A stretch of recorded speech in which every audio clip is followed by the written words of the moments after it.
Hola, ¿qué tal chicos? Pues en el video de hoy les voy a hablar acerca del ciclo cardíaco. Pues bueno, el ciclo cardíaco son los fenómenos cardíacos que se producen desde el comienzo de un latido cardíaco hasta el comienzo del siguiente. Cada ciclo cardíaco es iniciado por la generación espontánea de un potencial de acción en el nódulo sinusal o nodo SA. El sistema de conducción propaga pues el impulso desde el nodo SA al nodo auriculoventricular a través de las vías internodales, donde el nodo auriculoventricular genera un retraso para permitir que las aurículas se contraigan antes de la contracción ventricular. Una vez que hay la contracción ventricular, es llevada la sangre hacia los vasos sanguíneos y para que se vaya la circulación. Entonces vamos a ver todos los fenómenos que pasan en cada latido. Ahora, el ciclo cardíaco está formado por un periodo de relajación que se denomina diástole, donde ocurre un llenado desde las aurículas a los ventrículos y después de ello, de la diástole, va a haber un periodo de contracción que se llama sístole. La sístole es la contracción de los ventrículos, aunque también vamos a ver que también va a haber una sístole auricular. Y bueno, el ciclo cardíaco consta de 7 fases. Estas son las que yo voy a manejar. Hay algunas bibliografías que les marcan 5 fases, hay otras que les marcan 6 fases, como esta imagen, pero yo les voy a manejar 7 fases, que es como la más completa. Pero lo más común es que se manejen 6. Ahora, voy a hablarles y yo voy a empezar desde la sístole auricular, que es como donde empieza Gayton y donde inician prácticamente igual casi la mayoría de las bibliografías. Ahora, es importante que aquí se vayan imaginando todo el ciclo cardíaco de manera gráfica para que se les quede. La sístole auricular, imagínense, llega el potencial de acción, llega la aurícula derecha. La aurícula derecha propaga por medio, de las vías internodales hacia la aurícula izquierda, todo este impulso. Toda esta energía es llevada hacia las aurículas, por lo cual estas se empiezan a despolarizar. Esto es representado por la onda P en el electrocardiograma. Ahora, el ventrículo se va a llenar de sangre porque, si se dan cuenta, ahí tenemos unas valvulitas chiquititas. Estas válvulas pequeñas que podemos observar en la parte de aquí se denominan válvulas auriculoventriculares, ¿sale? Porque estas van a comunicar la aurícula del ventrículo. Ahora, el ventrículo se va a llenar de sangre porque las aurículas van a contraerse y cuando se contraen expulsan sangre hacia los ventrículos. Algo muy importante que deben de recordar son que en el ciclo cardíaco todo se va a manejar por gradientes de presión. Siempre la sangre va a ir de un mayor gradiente de presión a un menor gradiente de presión. Entonces, en este caso, como las aurículas estaban llenas de sangre, tienen mayor presión. Y el ventrículo, como realmente no está contraído, tiene una menor presión que las aurículas. Entonces las aurículas se contraen para que la sangre pase desde las aurículas hacia los ventrículos. Y ahora, una vez que la sangre es bombeada hacia el ventrículo, ahora la sangre va a estar completamente en mi ventrículo.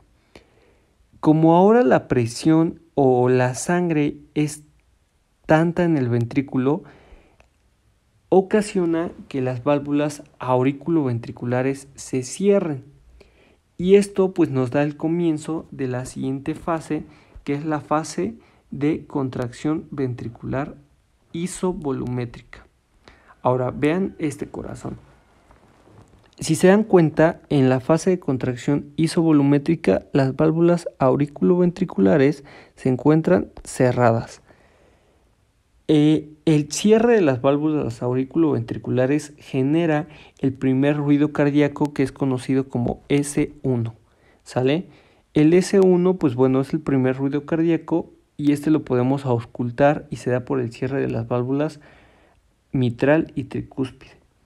Ahora, como las válvulas están cerradas y estas otras válvulas que se conocen como válvulas sigmoideas también están cerradas, esto aumenta la presión del ventrículo de manera progresiva porque la sangre está empujando o está ejerciendo una presión en el ventrículo. Entonces esto empieza a aumentar la presión del ventrículo, que más o menos, pues bueno, en el lado izquierdo se eleva hasta 80 y en el lado derecho pues más o menos a 20. Y pues bueno, este aumento de la presión, como si ustedes recuerdan, la presión diastólica de la aorta o de las arterias es de 80 más o menos, mientras que la presión sistólica es de 120. Ahora, en este caso, como estamos todavía con una fase de diástole, pues la aorta pues tiene una presión de más o menos 80 milímetros de mercurio. Entonces, lo que les explicaba, siempre todo va a ir de mayor presión a menor presión. Entonces, una vez que el ventrículo excede la presión de los grandes vasos, ¿qué va a ocasionar? Que pasemos a la siguiente fase, que es la fase de eyección. La fase de eyección se caracteriza porque ahora la presión del ventrículo es mayor que la presión de los grandes vasos, ¿sale? Entonces, como la presión del ventrículo es mayor que la de los grandes vasos, este va a permitir la apertura de estas pequeñas válvulas que se conocen como válvulas sigmoideas. Y entonces la sangre va a salir disparada, eyectada desde el ventrículo hacia los grandes vasos. Esta fase se divide en dos fases, en una fase de eyección rápida y en una fase de eyección lenta. La fase de eyección rápida es cuando la sangre es expulsada rápidamente desde el ventrículo hacia los grandes vasos a través de las válvulas sigmoideas abiertas.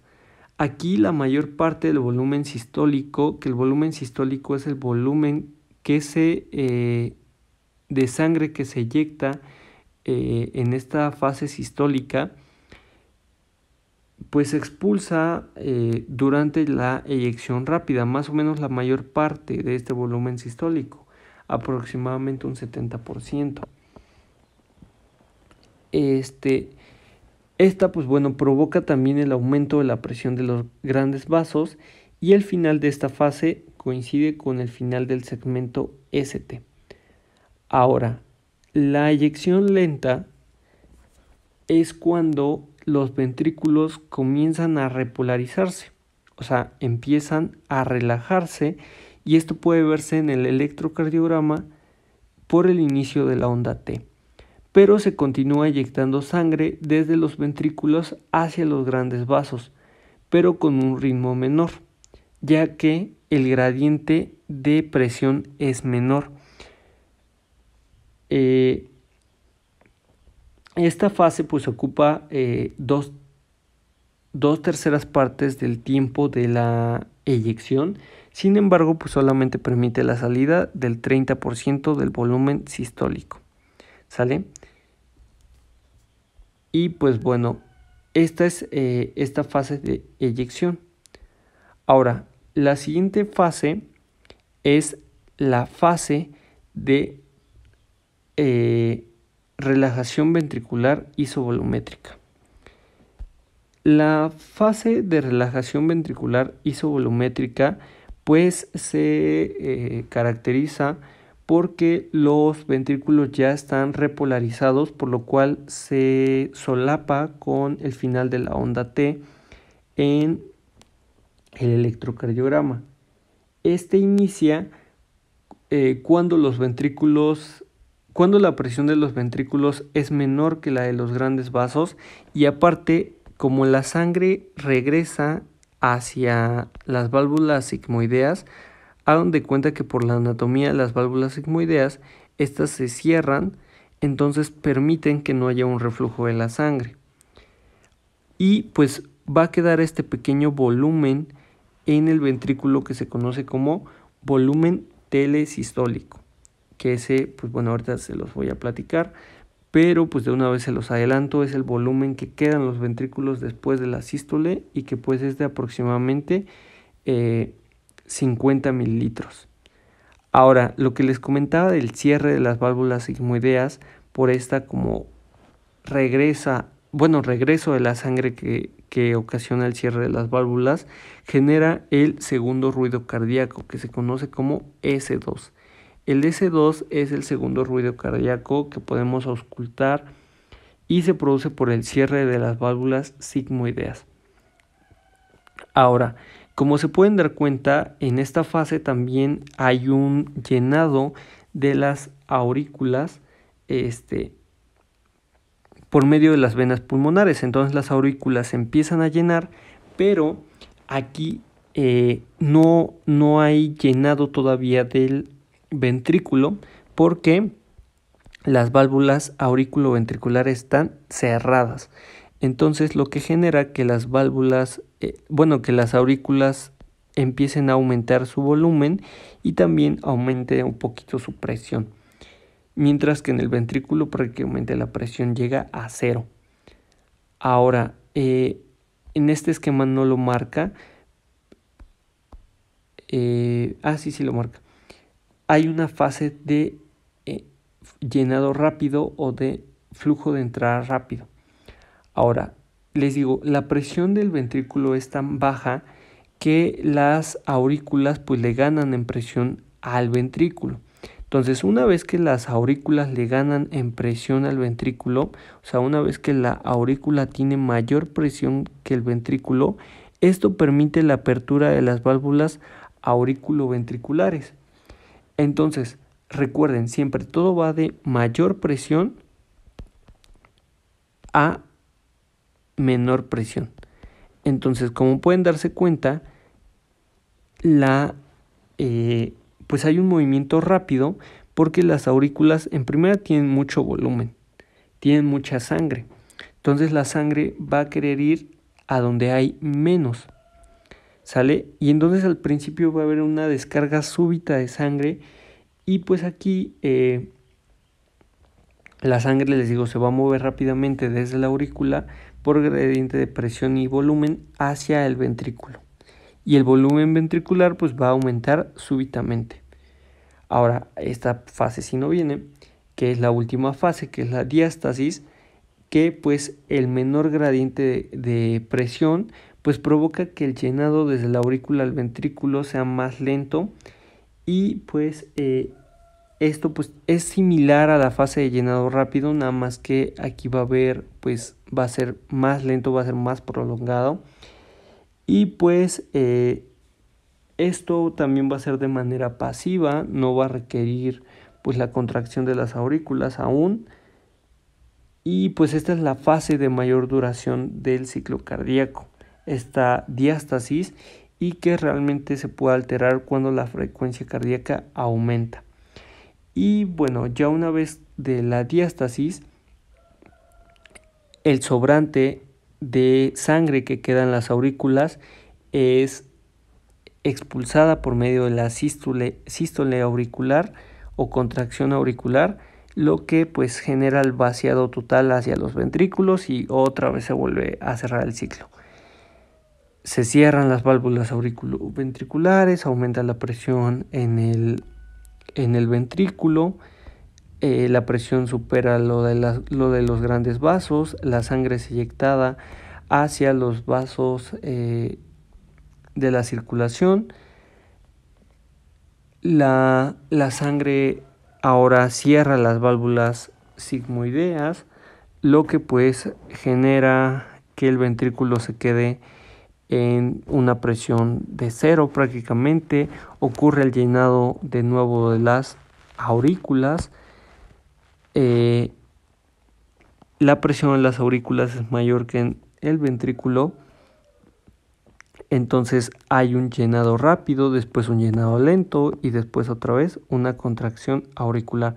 Todo esto pasa en menos de un segundo. ¿Sale? Esto es muy importante. Esta pues imagen se las pongo de referencia.